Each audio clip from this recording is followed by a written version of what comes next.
है। यहाँ पेड़ पे देखा,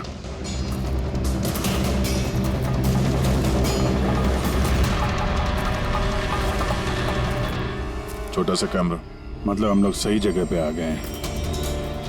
यही वो जगह है जहाँ पे वो फिल्म बनाई जा रही है। कैमरा ऊपर भी है, उस तरफ पैंट है।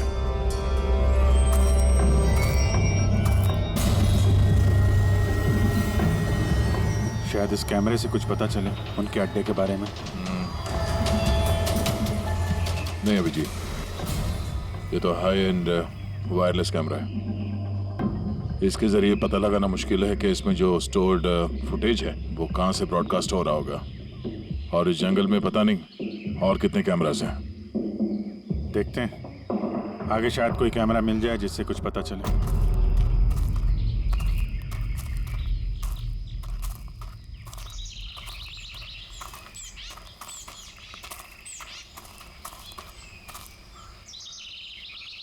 सर, सही निशान देखिए। मुझे लगता है हमसे पहले यहाँ कोई आया है। हम लोग सही डायरेक्शन में जा रहे हैं।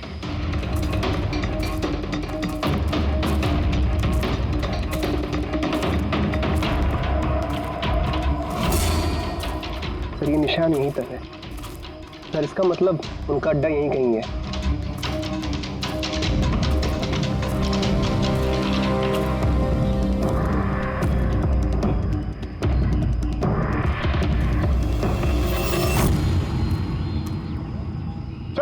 चल जल्दी आइए।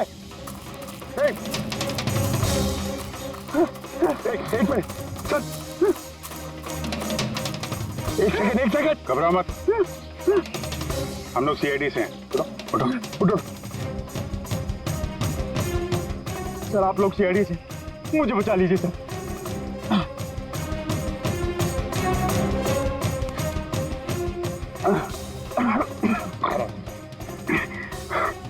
यहाँ फंस कैसे गए तुम? सर मुझे इस जंगल से बाहर निकलने का रास्ता नहीं मिल रहा। सर उस खूनी ने एक एक करके सबको मार दिया। तुम लोग यहाँ आए कैसे? हम शेर टैक्सी में सवार होकर सफर कर रहे थे कि अचानक हमारी गाड़ी पंक्चर हो गई और कार रुक गई। सड़क पर पहले से किसी ने कीले और कांच के टुकड़े रखे हुए थे सर। फिर इसके बाद कुछ लोग आए जिनके चेहरे नकाब से ढके हुए थे और जब तक हम कुछ कर पाते उन्होंने हमें बेहोशी के इंजेक्शन लगा दिए। और जब मुझे होश आया तो मैं इस घने जंगल में था सर। सर मैं ही जानता हूँ कि इस जंगल में भूख प्यास से कैसे रहा हूँ। कभी लकड़ी खाई तो कभी पेड़ के पत्ते, और जब भी किसी के चिल्लाने की आवाज़ आती तो समझ जाता किसी की जान चली गई। यहाँ जगह जगह कैमरे लगे हुए हैं। तुम्हारी किस्मत अच्छी थी कि तुम उनके पकड़ में नहीं आए। सर पकड़ इसलिए नहीं पाए क्योंकि उन्होंने एक कैमरा मेरे कमीज के बटन में लगाया हुआ था और वो बटन मैंने तोड़कर फेंक दिया। शायद इसी वजह से वो मुझे ढूंढ नहीं पाए। तुम्हें अंदाजा है कि बाकी के लोगों में कितने लोग जिंदा हैं अभी तक?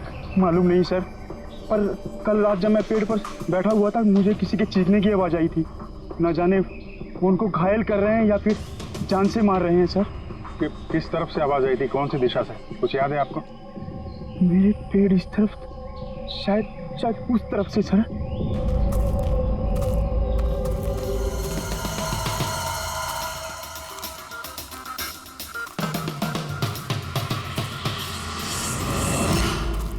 सर खून।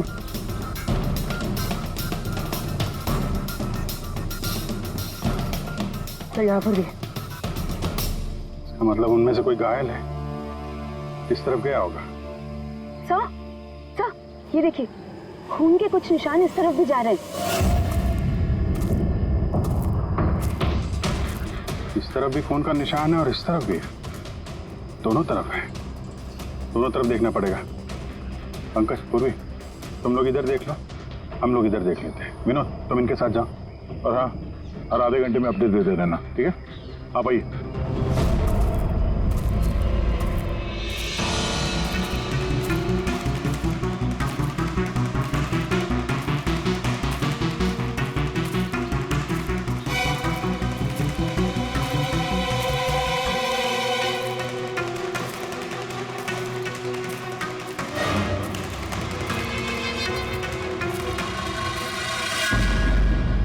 एक मिनट। वो क्या है?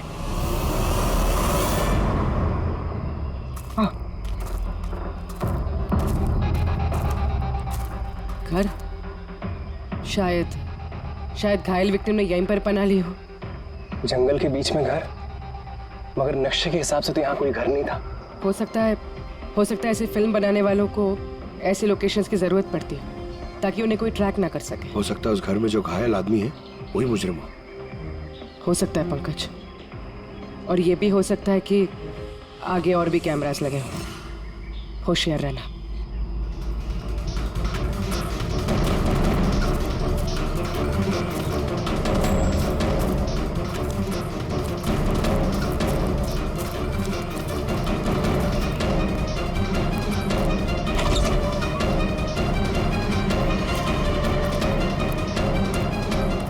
पंकज, टॉर्च।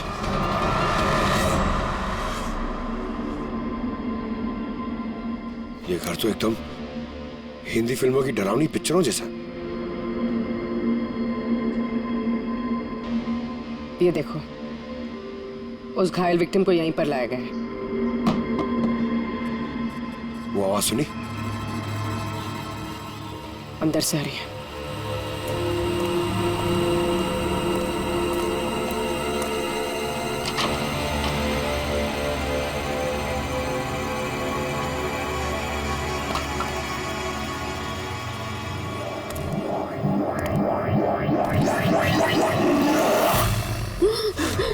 नहीं, छोड़ दो मुझे जाने दो। बाहर आओ। मेरे पास मत आना, मैंने कुछ नहीं किया।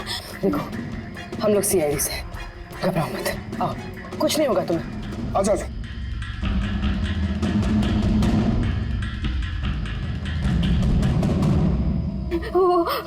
वो यहीं पे, वो यहीं पे। अरे पूर्वी, ये लाइट कहाँ से आ रही है? पंकज, पंकज, मुझे कुछ दिखाई नहीं दे रहा। अरे पंकज सर, पूर्वी मैम, पंकज सर।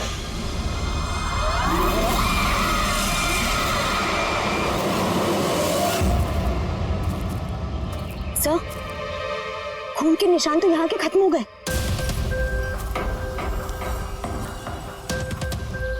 ऐसे कैसे हो सकता है? घायल आदमी अगर यहाँ पर आएगा तो यहाँ से अचानक कैसे गायब हो जाएगा? शायद वो मुजरिमों के हाथ लग गया यहाँ इस पॉइंट पे पहुंचने के बाद। हो सकता है। पता नहीं मोहित के अलावा और कोई है जिंदा कि नहीं। 1 घंटा हो गया तो पूर्वी और पंकज का कोई फोन कॉल नहीं है।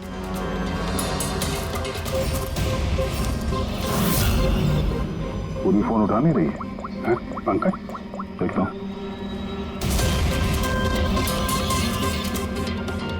पंकज भी फोन नहीं उठा रहा है। अरे यार, किसी मुसीबत में नहीं है दोनों? चलो चल के देखते हैं।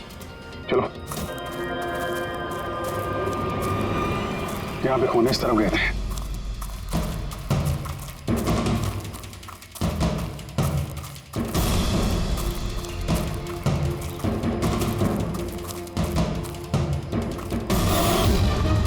घर के अंदर शायद कोई हो।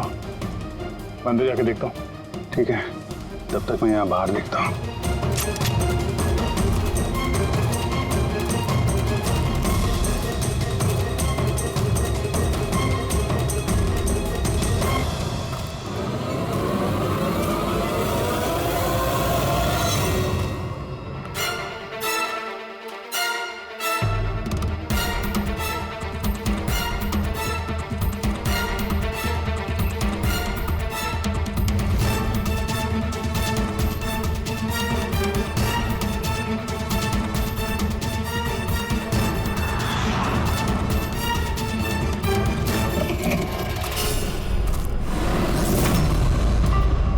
पंकज कब आए?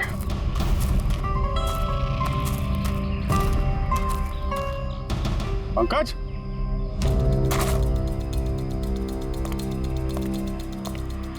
पंकज,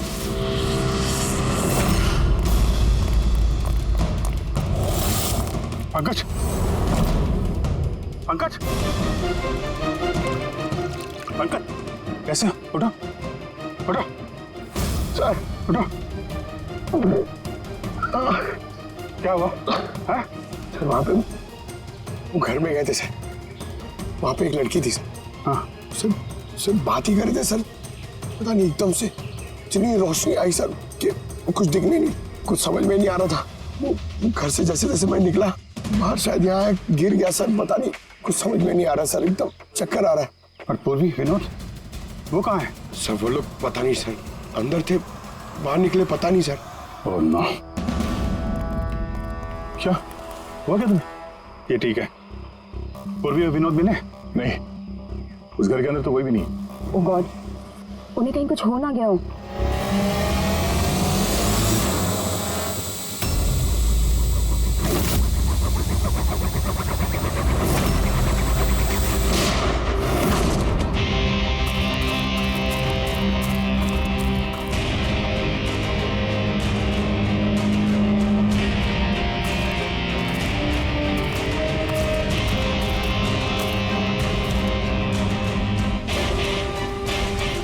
ये सब तो बड़ा मुश्किल होता जा रहा है। हमें वापस जाना होगा। चलो। क्या मतलब?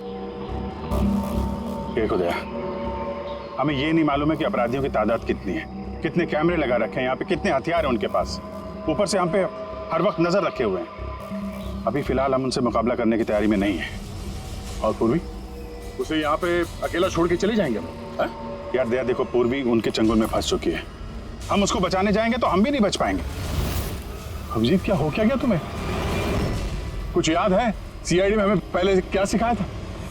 यही कि सबसे पहले अपने साथी को पीछे मत छोड़ना, चाहे वो जिंदा हो या मर चुका हो। अरे यार, हर लड़ाई रूल बुक के हिसाब से नहीं लड़ी जा सकती। हमें यह भी सिखाया गया था कि प्रेजेंस ऑफ माइंड का इस्तेमाल करना अलग अलग परिस्थितियों में। आई एम सॉरी, तुम्हारे इस थॉट से मैं एग्री नहीं करता। आई एम सॉरी, तुम्हें जाना है तुम जा सकते हो, बिना पूर्वी के मैं यहाँ इस जंगल से बाहर नहीं जाने वाला। जिद मत करो दया, हमें यह भी नहीं मालूम है कि पूर्वी जिंदा है कि नहीं। अभिजीत, वो एक सीआईडी ऑफिसर है, इतनी आसानी से हार मानने वाली नहीं है। वो बेचारी अकेली लड़ रही होगी उन मुजरिमों से, और अब जब उसे सबसे ज्यादा जरूरत है हमारी, हम पीठ दिखा के भागेंगे यार। ज्यादा जरूरी यह है कि जो लोग उस गिरोह के कैद में नहीं आए हैं उनको बचाया जाए। और तुम्हें पूर्वी की इतनी परवाह है तो जिद मत करो, मेरे साथ चलो, हम लोग अच्छी प्लानिंग बना के वापस आएंगे। चलो। इसे हो क्या गया सर? अभी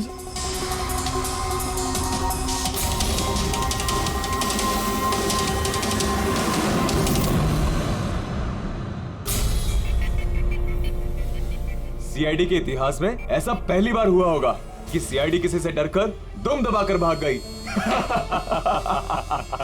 हाँ सर, पहुंच गए आप? हाँ, बस उसी जंक्शन पे रहिए, हम लोग आते हैं वहां पे। अरे सालुके सर, आप यहाँ? मैं यहाँ। अरे अरे तुम्हें क्या लगा हम लोग पूर्वी को ऐसे ही छोड़ देंगे जंगल में मरने के लिए? हैं? तो आपका और दया सर का झगड़ा झूठा था।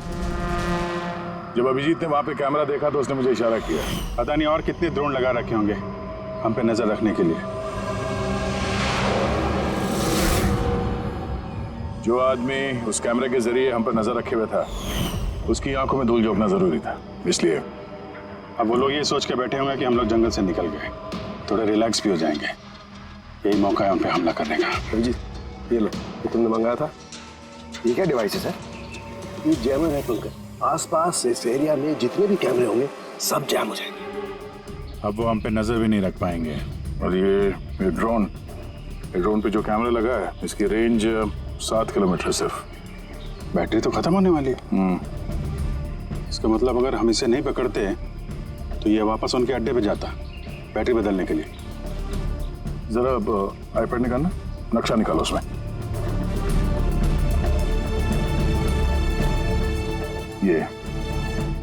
ये वो जगह है जहाँ पे हमें ये ड्रोन मिला था। और इसके पास ही वो बंगलो है, लगता है यही होगा मुजरिम का ठिकाना। तो चलते हैं, चल के आज़ाद कराते हैं पूर्वी और बाकी जो जिंदा बचे हुए लोग हैं उनको। चलो। नहीं सर, आप मेघना और मोहित आप लोग यहीं पे रुकिए, हम लोग देखते हैं।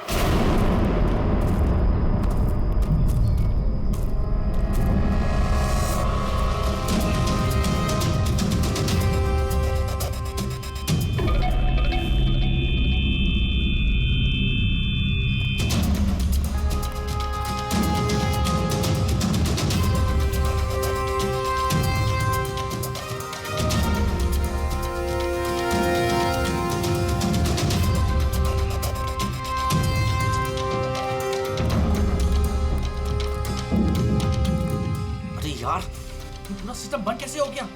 देख ना कुछ। जैसे आवाजें आ रही हैं। बंद कैसे हो सकता है पूरा सिस्टम?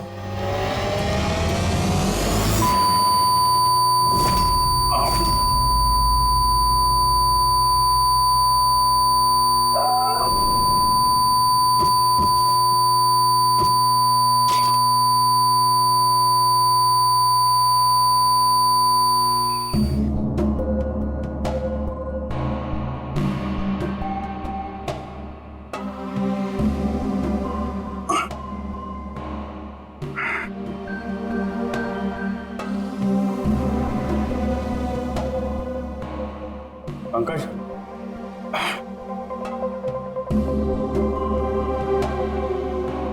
पंकज, हमारे स्वागत की पूरी तैयारी कर रखी थी इन लोगों ने। सर ये लोग अगर हमें मारना चाहते तो पहले ही मार देते सर। हमें हमें मारते हुए क्या ये फिल्म बनाना चाहते हैं?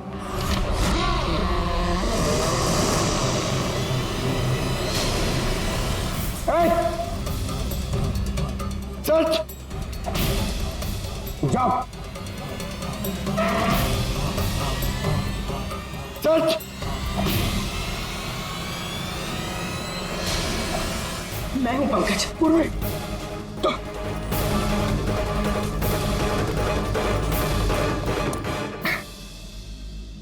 तुम ठीक हो? हाँ सर। बोलो किधर है? सर इस तरफ।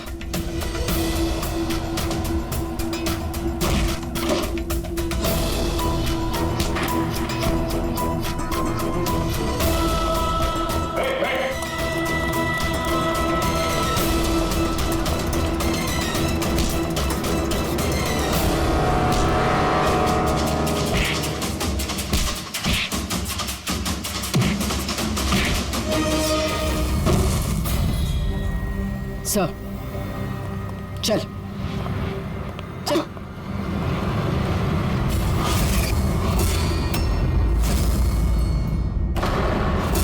मेघना, तुम? वाह, हमें तो लग रहा था कि हम मुजरिमों की आंखों में धूल झोंक रहे हैं। अब किसे पता था कि हम मुजरिम को अपने साथ ही लेके घूम रहे हैं। आप लोग यहाँ कैसे? किसने छुड़ाया आप लोगों को? सीआईडी को कैद करना इतना आसान नहीं। मौका देखते ही मैंने वो खिड़की तोड़ी और वहां से बाहर निकल गई।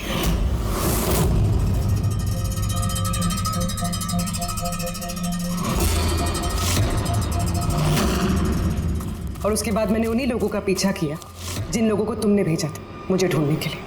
और फिर मैंने उस नकाबपोश आदमी को देखा और उसका भी पीछा किया।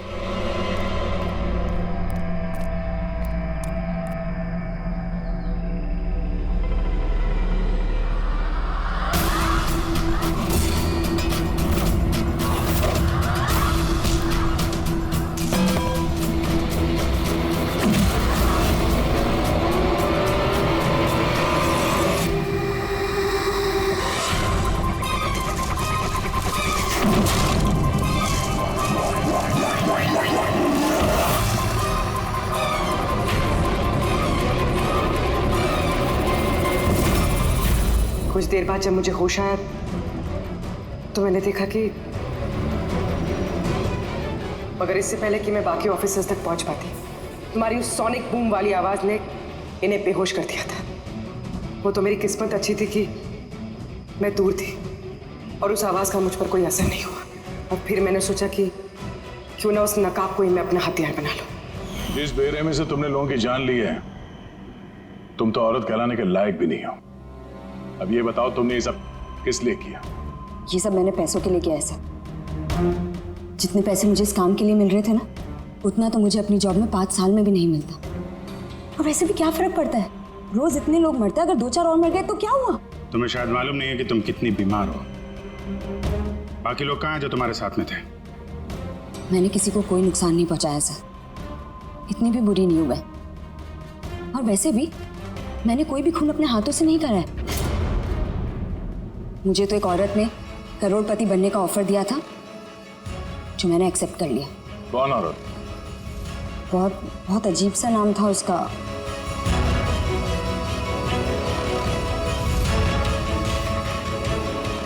रूट। रूट?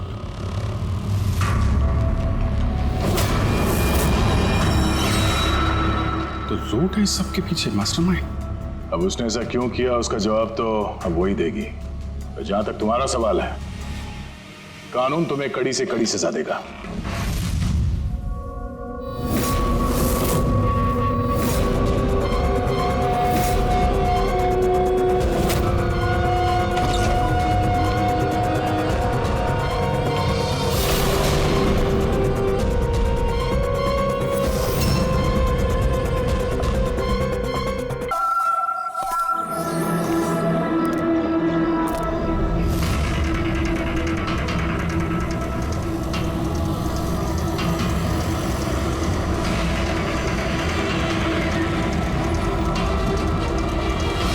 ए भाई, गाड़ी आगे ले।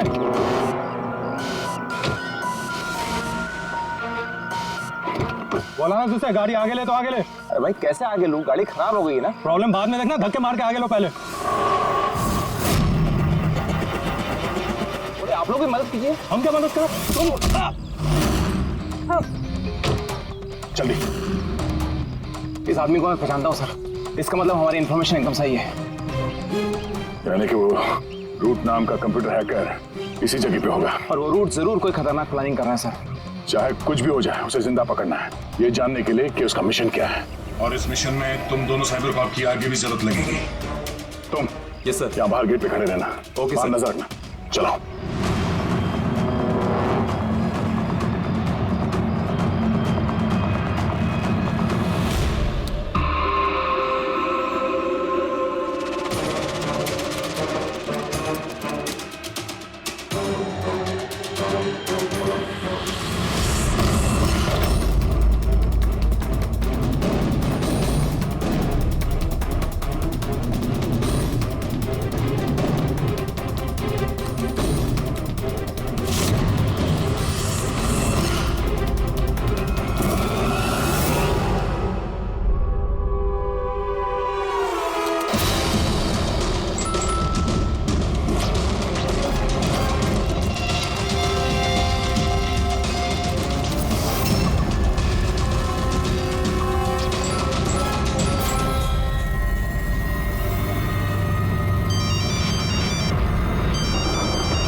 तो कोई नहीं।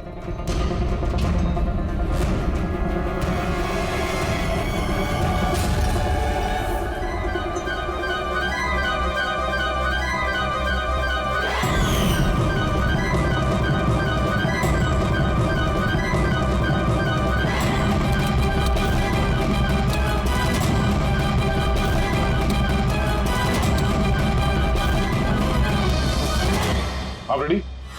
सर सब जगह देख लिया, यहाँ पे कोई नहीं है। खबर तो गलत नहीं हो सकती, यहीं कहीं होना चाहिए। चलो देखते हैं।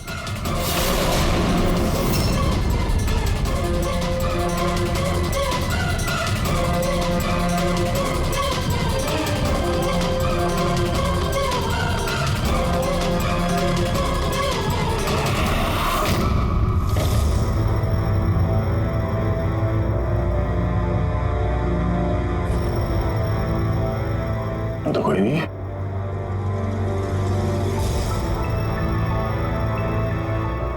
शहर अभी भी गर्म है, लगता है यहाँ पे कोई था अभी। मगर सर एन मौके पे भाग कैसे निकला?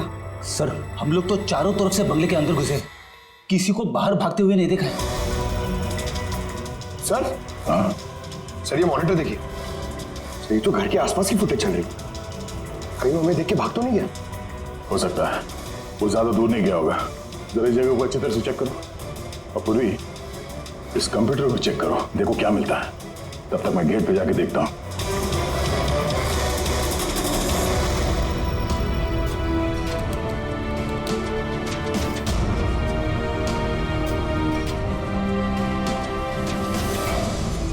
महेश,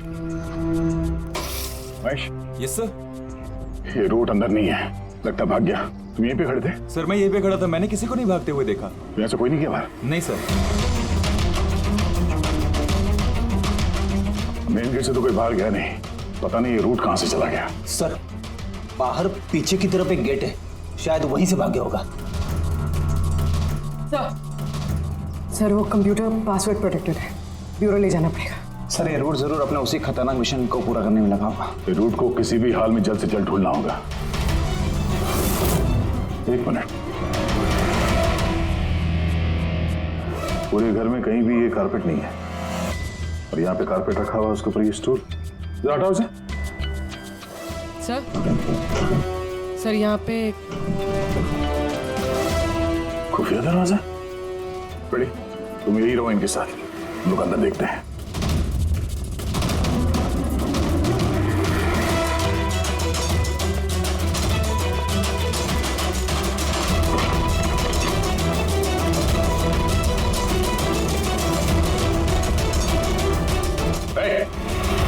अब अगर अपने बचाव में कुछ कहना चाहती हो तो यही वक्त है।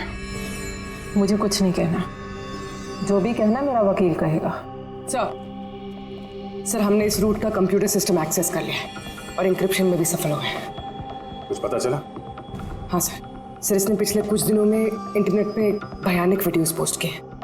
डार्क वेब पर sir. Actually dark web internet की एक ऐसी काली जगह होती है सर, जहाँ पर हर मुजरिम अपने गैरकानूनी कामों को एक टेक्नोलॉजी की मदद से अंजाम देता है, जैसे हथियारों की तस्करी हो, किडनी की चोरी या फिर किसी को मारने की सुपारी।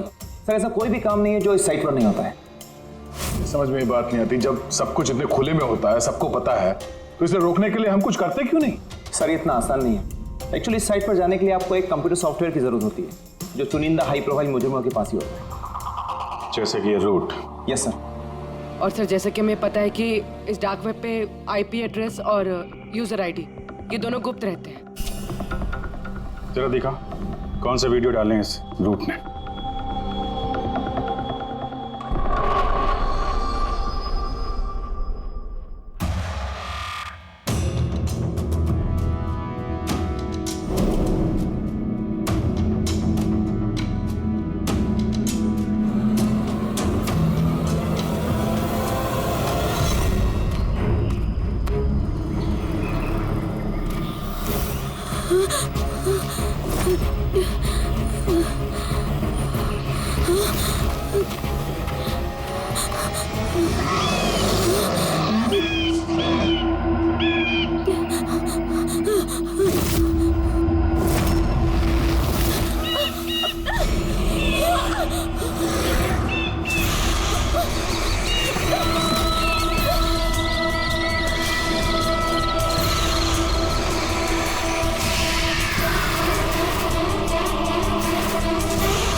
अरे बाप रे, ये तो किसी डरावनी फिल्म का भयानक सीन है। ये सीन क्यों डाला डार्क वेब में? सर ये किसी फिल्म का सीन नहीं है, ये सब असली में हुआ है और किसी हीरोइन के साथ नहीं, बल्कि एक मासूम लड़की के साथ। जहां तक मुझे याद आ रहा है इसे स्नफ फिल्म कहते हैं ना? हाँ सर, बहुत बड़ी इंडस्ट्री है इन वीडियोस की। कौन है ये लड़की? मुझे नहीं पता। तुम जिम्मेदार हो इसकी मौत की? नहीं सर, मैं किसी की मौत की जिम्मेदार नहीं हूँ। मुझे तो बस पैसे दिए गए थे ये वीडियो डार्क वेब पे डालने के लिए, और मैंने बस डाल दिया। किसने दिए पैसे? मुझे नहीं पता। नहीं पता कहने से काम नहीं चलेगा। एक लड़की की जान गई है। सर मेरे यकीन कीजिए, ऑनलाइन पैसे ट्रांसफर किए गए थे मेरे अकाउंट में। किसने किए मुझे कुछ नहीं पता। पता नहीं है तो पता करो। कंप्यूटर की बहुत बड़ी महारथी हो ना, ये पता करना तुम्हारे लिए कोई मुश्किल काम नहीं है। पता करो। अभिजीत, अगर कोई इस तरह का फिल्म बना के अपलोड कर रहा है तो हमें जल्द से जल्द उस तक पहुंचना होगा जो ये मौत का खेल खेल रहा है। एक काम करते हैं, इस लड़की की फोटो सभी पुलिस स्टेशन में भेज देते हैं। एक बार पता चल जाए लड़की कौन है, सारा मामला साफ हो जाएगा।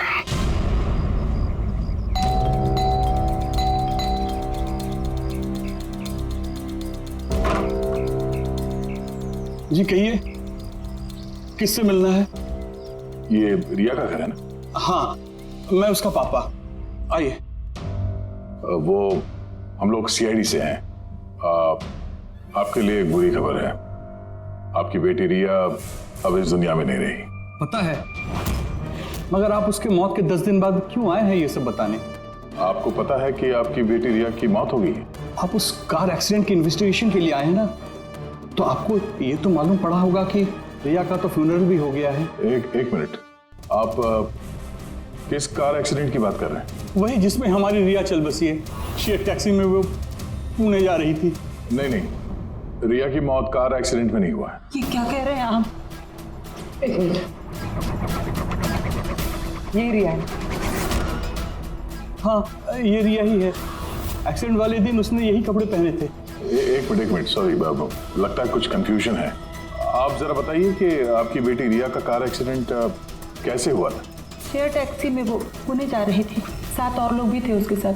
तो रास्ते में उसकी गाड़ी का बड़ा भयानक एक्सीडेंट हो गया। पूरी कार आग की लपटों में झुलस गई। मरने वालों के तो चेहरे तक पहचान में नहीं आ रहे थे। तो आप लोगों ने रिया को कैसे पहचाना? उसके सामान के जरिए बस हम उसे पहचान पाए। आपने ये नहीं बताया कि ये फोटो कब की है? वैसे हम लोगों को भी पता नहीं कि ये फोटो कब की है, पर पता चलते ही हम आप लोगों को बता देंगे। लगता है रिया का ये एक्सीडेंट सिर्फ एक दिखावा था, उसकी मौत की असली वजह को छुपाने के लिए। सर, अगर रिया का कार एक्सीडेंट एक दिखावा था तो वो बाकी के 7 लोग जो उसके साथ गाड़ी में थे, कहीं वो भी रिया की तरह ही तो नहीं मारे गए? हो सकता है। सबके परिवार वालों से मिलना पड़ेगा। किस्मत अच्छी थी हमारी कि जो 7 लोग एक्सीडेंट में मारे गए थे उनमें से एक का अंतिम संस्कार नहीं हुआ था। देखते हैं डॉक्टर सालुंके इस लाश से क्या सुराग निकाल पाते हैं। वैसे भी लाशें इतनी बुरी तरह से जल गई हैं कि चेहरा पहचान पाना मुश्किल है। तुम लोगों का शक एकदम सही था। ये लाश टोनी की नहीं। लग ही रहा था सर हमें, लेकिन ये कौन है कुछ पता चला? यार ये तो पता नहीं लगा है कि ये लाश है किसकी, लेकिन ये पता चला है कि इस आदमी को कैसे मारा गया। मैंने इसके बॉडी का स्कैन किया तो पता लगा कि इसके पेट में चाकू का बहुत गहरा दाग है। चाकू से? हाँ, चाकू का। और मुझे लगता है उस चाकू के वार की वजह से ही इसकी मौत हुई। मतलब चाकू से मारा किसी और को और उसे टोनी बता के एक्सीडेंट का हिस्सा बना दिया। ये गैंग आखिर करना क्या चाहता है? और इस आदमी की मौत 3 हफ्ते पहले ही हुई है। एक कार एक्सीडेंट हुआ 10 दिन पहले। वही तो, मतलब कार जब एक्सप्लोजन में जलाई गई उससे कहीं पहले इस आदमी की मौत हो चुकी। 3 हफ्ते से इसकी लाश संभाल के रखी थी ताकि इस भयानक खेल को अंजाम दिया जा सके। यार एक काम करते हैं, जहाँ पे एक्सीडेंट हुआ था वहीं पे चलते हैं, पता करते हैं एग्जैक्टली उस दिन हुआ क्या था। मैं तो मजे से कार चला रहा था सर, और रेडियो पे गाने सुन रहा था। तभी अचानक से मैं जोर का धमाका सुना। मैं तुरंत अपने कार से निकला और मैंने देखा कि मेरी सामने एक कार आग की लपटों में जल रही थी। मुझे समझ में नहीं आ रहा था कि मैं क्या करूं। तो ये कितने बजे की बात होगी? सर मुझे लगता है कुछ शाम के 5 बजे होंगे। है? ये कैसे हो सकता है? सर एक सेकंड सर, ये टोल नाके की फुटेज देखिए सर। यहाँ पे तो गाड़ी 3:30 बजे क्रॉस हुई थी, फिर ये जगह वहां से 20 किलोमीटर दूर ही है सर। तो 20 किलोमीटर का सफर तय करने में 1.5 घंटे तो नहीं लगने चाहिए। रास्ते में कोई ढाबा होटल भी नहीं है, कोई चाय वाय के लिए रुक जाए जहाँ पे। एग्जैक्टली तो उस हिसाब से गाड़ी को यहाँ पे 4 बजे पहुँच जाना चाहिए था, मगर यहाँ पे एक्सीडेंट हुआ 5 बजे। इसका मतलब है ये जुर्म इस 1 घंटे में ही हुआ है। तो गाड़ी को उस समय कहीं ले जाया गया और उन सबको उतार के उसमें 7 लाशें रख दी गई। और उसके बाद गाड़ी को यहाँ पे लाके ब्लास्ट करवा दिया। सब प्लान था। सर ऐसा लगता है इन सब लोगों को वहीं लेके गए हैं जहां पर रिया को लेके गए थे, वो स्नफ फिल्म बनाने के लिए। जगह जल्द से जल्द ढूंढनी होगी यार। पुलवी ने SMS भेजा तो किसी पेड़ की फोटो है। हाँ पूर्वी। सर ये पेड़ जिसकी फोटो भेजी है मैंने, इसे मोरिंगा ओलिफेरिया कहते हैं सर। हाँ सर ठीक ऐसा ही पेड़ रिया वाले फुटेज में भी है। ये देखिए सर, उस फुटेज का स्क्रीनशॉट भेज रही हूँ मैं। सर ये पेड़ महाराष्ट्र के 2 जंगलों में पाए जाते हैं। ये तो एग्जैक्टली वैसे ही पेड़ है, महाराष्ट्र के 2 जंगलों में। कौन कौन से जंगलों में? सर एक जंगल है जो नासिक के पास है, और दूसरा जंगल एक्सीडेंट वाली जगह से सिर्फ 1 घंटे की दूरी पे है, और इस जंगल का नाम है प्रीफिक्स फॉरेस्ट। जरूर ये मौत का खेल इस प्रीफिक्स जंगल में ही हुआ है। प्रीफिक्स फॉरेस्ट तो काफी बड़ा जंगल है यार, मीलों तक फैला हुआ है। फॉरेस्ट ऑफिसर की मदद लेनी होगी।